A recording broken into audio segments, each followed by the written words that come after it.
Hello. In this session today we're going to be looking at interpersonal communication and the self.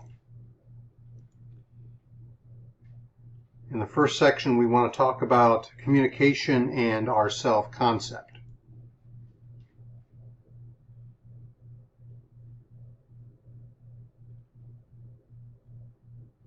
Our self-concept is relatively stable set of perceptions that you hold about yourself.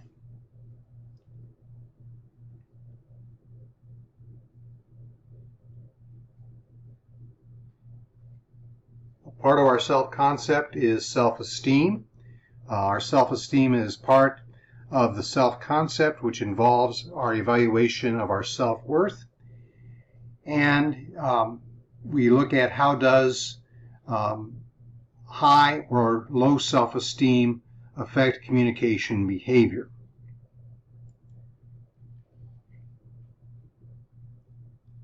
How does our self-concept develop? Well, the first thing we would mention is our self-concept develops based upon reflected appraisal. So self-concept is a mirroring of the judgments and comments that others have made about you or around you. So again, the things that people have said to you about yourself since you were a child, since you were very young, those have in turn developed or built your self-concept as you've gotten older. It's also based upon significant others.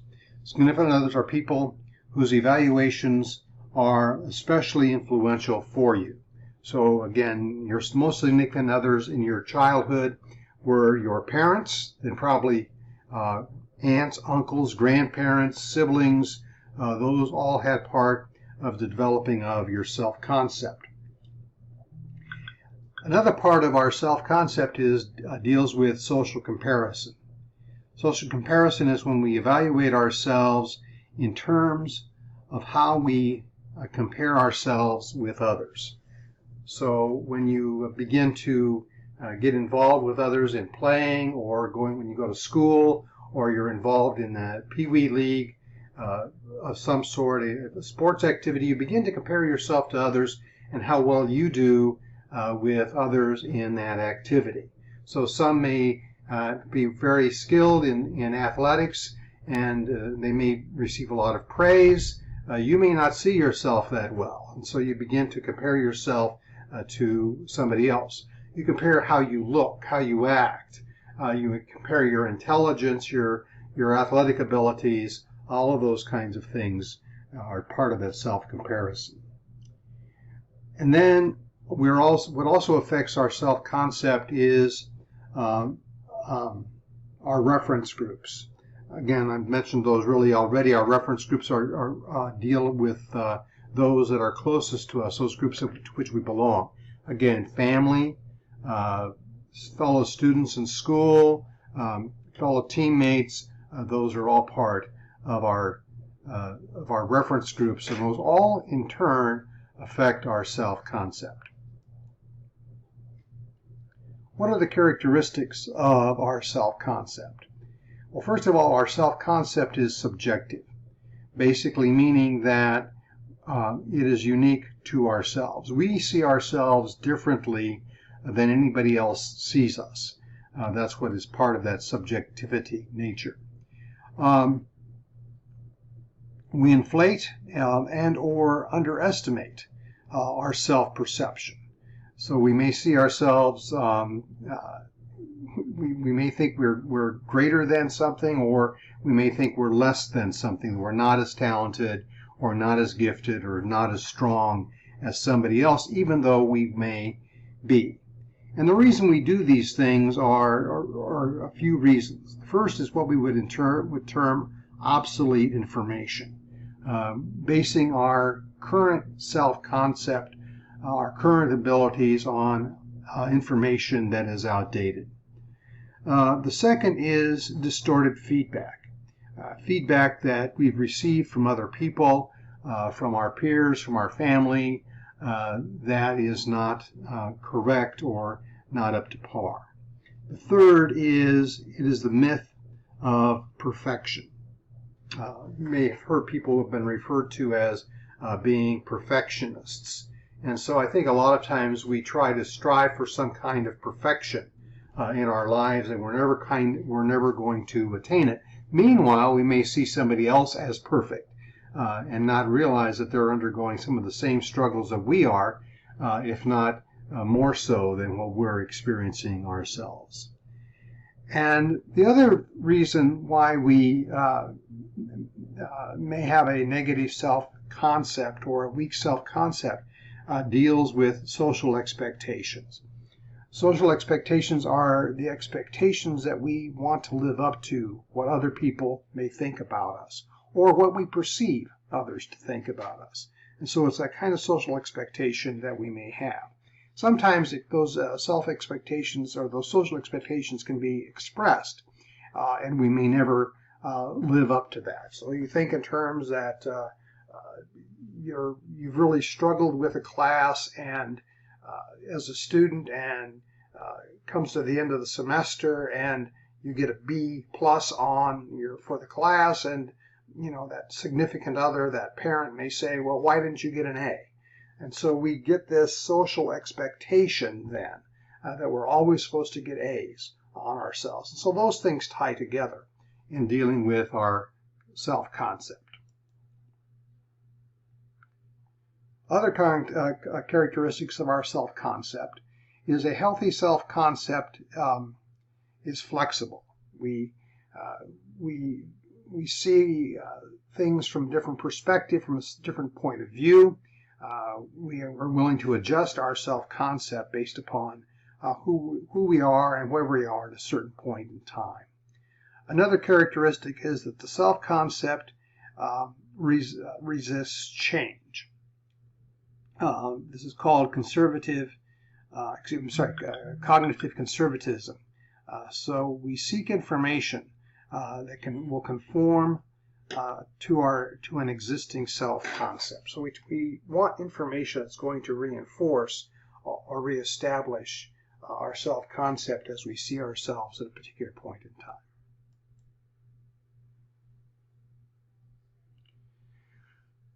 Another aspect of self-concept may also deal with self-fulfilling prophecy and communication. Self-fulfilling prophecy is when a person's expectations of an event and his or her behavior based upon that expectation makes the outcome more likely to occur than would have otherwise happened. There are 4 stages to self-fulfilling prophecy. Number 1, it's holding an expectation. So let's say, for example, that you have a test that you need to accomplish, or you have an event that you need to accomplish as well. Perhaps it may be something in school. It may be like a test that you have to take. It may be some kind of athletic event that you're going to be competing in. And what self-fulfilling prophecy begins is the expectation that you're holding already that you're not going to do very well. Based upon that, you adjust your behavior to live up to the accordance of that expectation. So you may not study as much as you think you should have. You may not give something your full effort because you already believe in your own mind that you're going to fail. Then the expectation will come to pass. And when that happens, then it reinforces the original expectation. And that's self-fulfilling prophecy. Most generally speaking, self-fulfilling prophecy is a very negative idea. It's not very positive. So what you want to do when you enter into an event is you want to enter with that idea that I've got this, I'm going to do well, I'm going to accomplish something. So turn the negative comments, the negative self-talk that I refer to them as, into positive comments so that you may reverse this self-fulfilling prophecy and make it a positive event instead of a negative event. All right. So what are the types of self-fulfilling prophecy? Well, there's self-imposed prophecies. These are your own expectations which influence your behavior. There are other imposed prophecies. This is when one person's expectations are governed by another person's actions, whether positive or negative. So again, that's where we depend upon the other self. The other person is the locus of control, and so we look at their actions and we impose those upon ourselves. The other is that we observe. The observer must communicate their belief for the prediction to have an effect. And again, so that's that it is communicated, and when it's communicated, then the process is in effect. All right. In our next section here, we're going to be looking at presenting the self. Presenting the self. In presenting the self, we talk about impression management. Impression management refers to the communication strategies that people use to present the self and to influence how others see them. So this is how do others view us.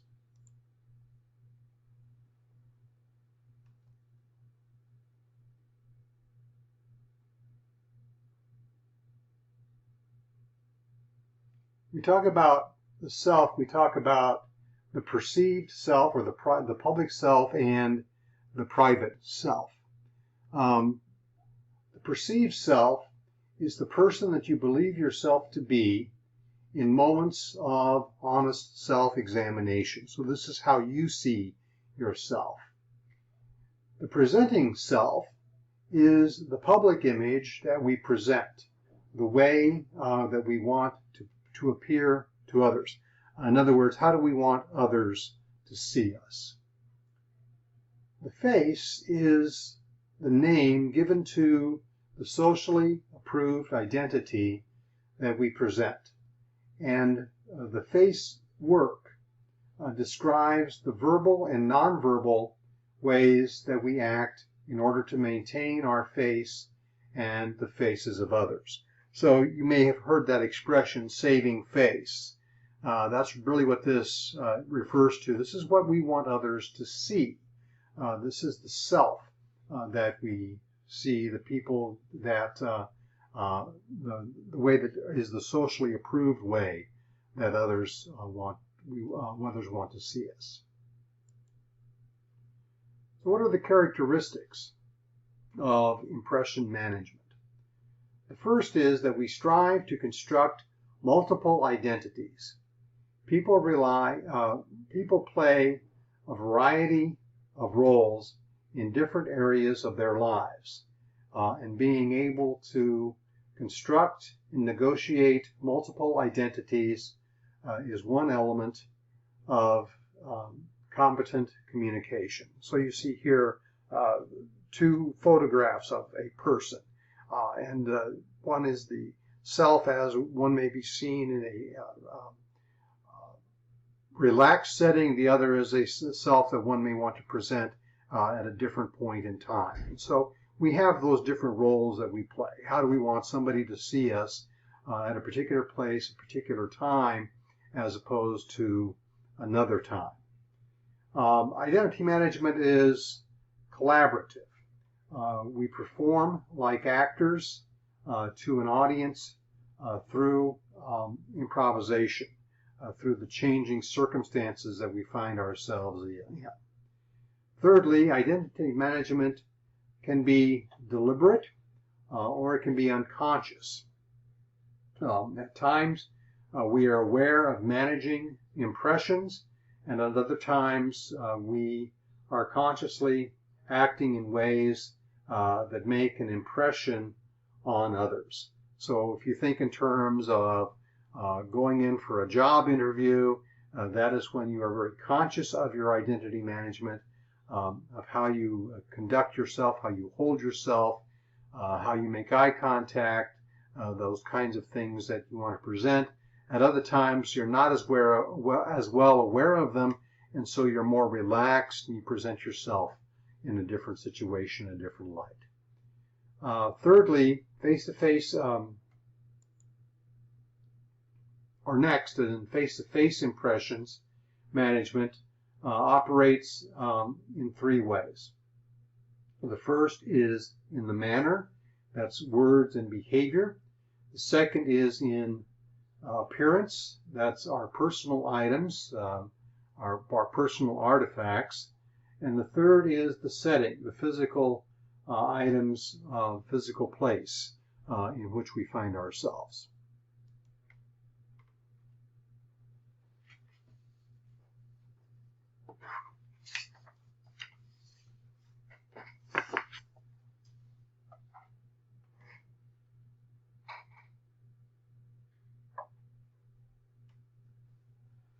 So impression management in social media can offer, and as you see here, impression management in social media offers particular advantages to communicate who we want to manage the impressions that they make. Impression management and honesty. Competent communicators know which is the most appropriate face to present, depending upon the audience and the situation. So you'll notice in the little cartoon there that we no longer look at as resumes. We look at how do people present themselves on social media, and that's quite important, especially in this day and age, because so much of who we are, especially if we use Facebook or Instagram or TikTok or whatever the social media may be, we have ways of presenting ourselves, and that really gives the people an idea into who we are. And so we have to be very careful and cautious about how we use social media in these days and ages, and what we want to present to ourselves, how we want to present ourselves to be.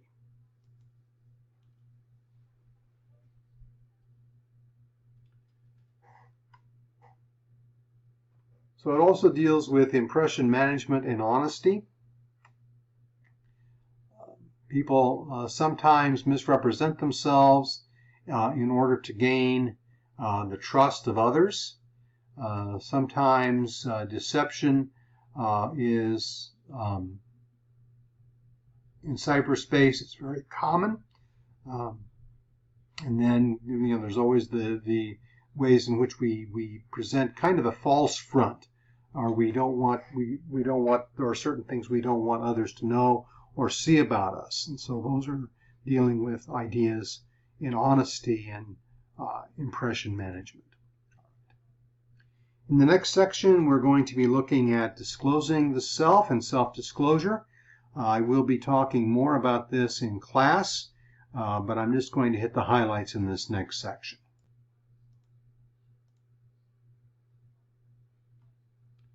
So as we understand disclosing the self-disclosure is information about ourselves that is purposefully communicated to other people.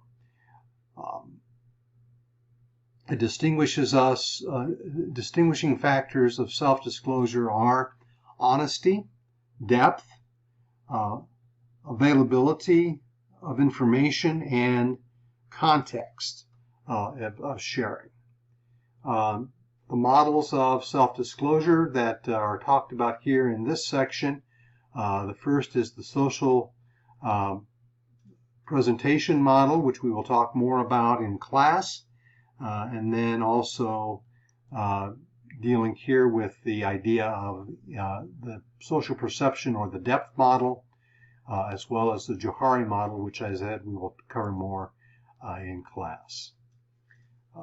It's also important for you to know the benefits and risks of self-disclosure and how you disclose yourself, and we'll talk more about that in class as well. What are the benefits of self-disclosure and the risks as well?